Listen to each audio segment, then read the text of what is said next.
We got this, and I got you. Hello everyone, and welcome back to Care Conversations with Griswold Home Care for Chevy Chase. I'm Erin Pickrell, Director, and each month we sit down with a trusted professional in the care and wellness community to share real insights, practical guidance, and resources that help families navigate aging in place with confidence. Griswold Home Care has been supporting families in our community for more than 5 years. Whether it's short-term recovery care, support for veterans, or 24/7 in-home assistance, our mission is always the same: to make aging in place safe, meaningful, and supported. Today's conversation touches on an important part of that journey: planning and honoring the lives of our loved ones. I'm joined by Jamie, a once-in-a-lifetime event planner with Dignity Memorial, who helps families create meaningful, personalized services during some of life's most difficult moments. Jamie, thanks so much for being here with me today. Thank you for having me. Thank you for Griswold to have me. Wonderful. Good. And so can you tell us a little bit about your role as a once-in-a-lifetime event planner? Yes. And what that title means? So I'm a licensed mortician. I've been a licensed mortician for almost 30 years. But I do advanced planning, so I help people plan months, days, or years in advance of their last life event. Here in the DC region and pretty much all of the Eastern Seaboard, you have to be a licensed mortician to do this role. So I did all the hands-on work, I took funerals, I made arrangements, I did all that, all the behind-the-scenes work, and then this role opened up to me about 15 years ago now. And I stepped into it and really haven't looked back. I love what I do. I get to help people talk about how they want their life celebrated, how they can protect their family by taking care of these aspects now versus waiting until the death occurs and then they're making rushed emotional decisions, emotionally overspending versus having it planned out and ready and on file. Mm-hmm. Yeah.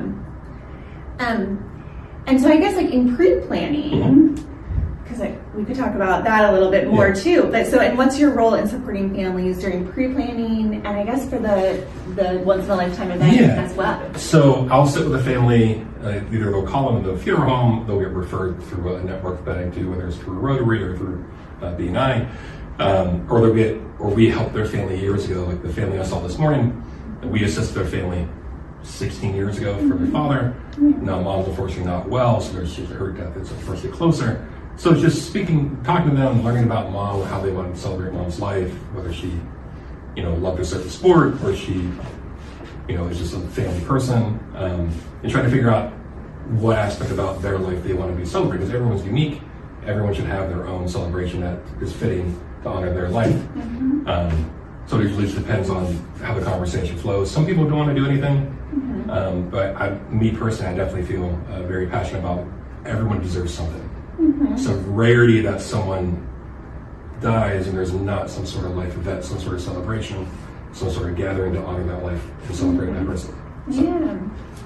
Yeah, that's interesting. How do you help someone who maybe doesn't want to do anything, or have you? I think so. Pre-COVID, there's a family that sticks out. Unfortunately, once their loved one was on hospice, they were like, we just want to do a cremation for dad. I was like, tell me about dad. What did dad like to do? Well, dad loved to golf. He has golf buddies. He loved to play poker. He loved Hold'em. He would go to Vegas twice a year to play Hold'em. He loved jazz. I was like, how many people would come if we had a celebration with dad? Probably about 100. So we arranged a Sunday jazz brunch for dad's service. We had a 4-piece jazz quartet that played for 3.5 hours.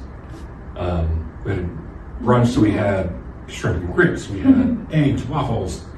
And then instead of people taking home like a prayer card or like a program, people took home either a golf ball with his name and dates on it, or like a poker chip, or like those little placement aspects where people would put down for their golf balls. And then the vignettes, we actually brought in a golf cart, we had his golf clubs. The vignettes on the table were little sand dunes for the golf course. So it was that. Oh, wow. What inspired you to work in this field?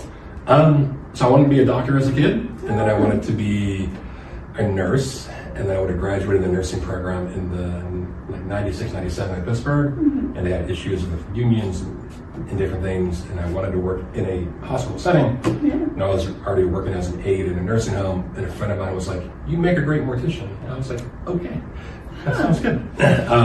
So I wanted to be in a field helping people. I wanted to be in a field where I can make an impact on people through like a life transition, and the hands-on work has never really bothered me, because a lot of people go like, how can you do that? How can you do that aspect? Well, someone has to, right? You know, like, so that aspect's never really bothered me. And then getting into the field, just learning the lived history when someone comes in and talks about their life locally, especially locally, like the amount of people who've lived through so many crazy life changes in the last 80 years, it's really neat to hear their lived history and figuring out a way to like uniquely honor that through pre-planning.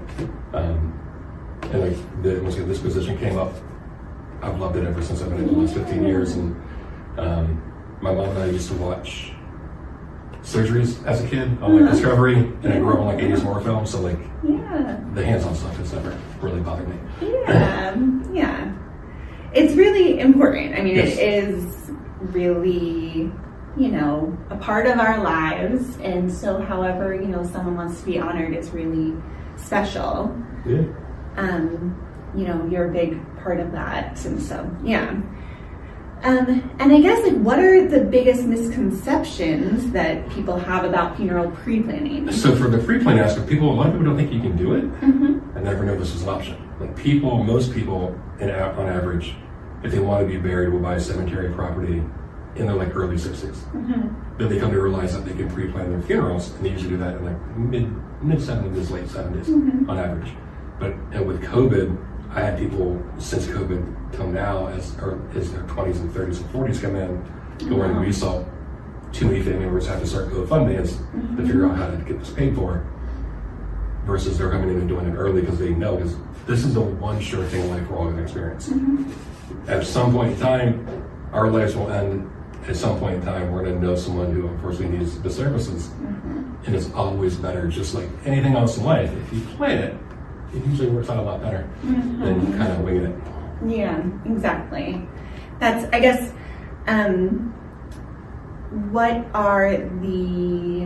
what should someone expect in pre-planning? And we're going to go over the entire aspect of what they want for their gathering, their service, and that celebration. Like, and I always use, because mine's planned, I'm 51. I'm going to be cremated. I know I'm going to be scattered in 3 different places. I'm a huge Lego and Star Wars nut, so I already have things picked out at the house for my son to bring in. I have a playlist made on Spotify that I kind of go through and add to and take away from throughout the year. And then I love Cards Against Humanity, so and dad jokes, so there'll definitely be some dad jokes and some inappropriate humor at the funeral. And I think for that would make sense for me, you know, and just getting people to realize that even if you grew up religious and you grew up Catholic or Jewish, your service does not have to be that. You can still add a personalization touch to it. So a lot of times locally, when people that are big Washington football team fans, we'll use like Hell to the Redskins. Sometimes they bring the casket out. For me, being a big Star Wars fan, the Imperial Death March will be used when my service ends, because it'll be funny. Wow. It's really, I mean, it does seem kind of morbid, but like it is very nice to, you know that is planned, and that, you know, you'll be celebrated in a way that, you know, is right for you. Yes. And that's the benefit, because like, if you leave it up to your kids or your spouse or someone else, you don't know if they're going to do what you want. So the biggest, you know, advantages behind pre-planning is like your wishes are known, they're detailed. It's going to be the way you want it. You're able to guarantee and lock in the cost. It's inflation proof. So if I'm 51, if I live to be 75, my son's not paying whatever the going rate is when I'm 75. You know, my service, I think in total was about $16,000 for what I wanted to do. When funeral home goes in service is double about every 12 to 15 years. So, you know, if I'm 20 years from now, it's going to be somewhere pushing $30,000 in the low end. Why put that weight on my kid? You know, he does, hopefully 20 years from now, he has a family, he has his own his own life that way, but like, why do I have to burden him with that when I know I can handle this and yourself? Yeah, exactly. And it's good to, hear those numbers too, and just like what someone might expect, and so how to like help your family with making those arrangements would be, pre-planning and prepaying, I guess too, right? You can 100%. Do that. Yeah, interesting. And so if someone's watching and wants to start pre-planning, what's the first step they should take? Research, and I don't know where the reach is, but research locally for their area. They can email or call me, they can text. They can go to the Dignity Memorial website, you just search for a funeral home and cemetery around them. They'll get fed to an information center, and then I'll eventually go back to someone like me and that does pre-planning. And what's the benefit is just trying to have the conversations, just trying to figure out what you want. Because a lot of times, not as much, like the older boomers and the silent generation, a lot of times will come in and go, I don't want anything, just throw me in the woods or just have something quiet, like those kind of things. And they're trying to, because they grew up trying not to be a burden on anyone, right? They don't want to be a burden. But the real burden is leaving it for someone else to plan, because they don't know what you want if you don't have the conversations. In almost 30 years, I've never had a family or a client come in and go, I'm really angry dad prepaid his services 10 years ago because I wanted to come in and pay the current cost point and try to figure out what dad wanted, versus like 100% of the time, and I don't know how many people can say this, 100% of the time people are as happy as they can be that moment of like, they're relieved. Dad had all this taken care of, mom had all this taken care of. We just have to pick out maybe what dad wants to wear and the day and time for services and what we want for food at the repast or the reception versus how are we going to pay for it, where does that have property at, what's going on, and then thrust into it. Yeah, I think that's, great advice. It's like having that conversations, of course, and then, putting it into action, researching wherever you are and finding a local planner to help. And I guess anything else you want to share that you thought you might share? I would think like the same kind of planning goes in for you all for Griswold for healthcare. Like if people don't have that conversation of like what they want to do, the way they want to sit. Most people I think would want to try to do age in place at their home as best they can, but without having that conversation with your support network, whether that's family or friends or whoever that is, like you don't know. And all it takes is one fall, one big health event to need your assistance that eventually be mine a lot sooner. So having the conversations, as awkward as people think they are, is way more difficult to have it when the person doesn't have capacity or they're not around to have it. Yeah, exactly. I think we do talk about planning a lot in aging in place, and even, aging in place, you still have to have a plan to do that, even if, 100%. You're not planning to move, but it's very important. What do they say? If you don't plan, you plan to fail, something like that. If you prepare, if you prepare to plan, or if you don't plan, you plan to fail. Exactly. We both messed up with it. Well, thanks so much for sharing your insights and the work you do supporting our families in the community in such important moments. These conversations can be difficult, but planning ahead can truly bring peace of mind, not only for ourselves, but for the people we love. Yes. If you're interested in learning more about pre-planning or connecting with Jamie and the Dignity Memorial team, let us know where you can find. So they can email me at jamie.arthurs@dignitymemorial.com. Perfect. They can call my cell phone or text at 240-463-6884.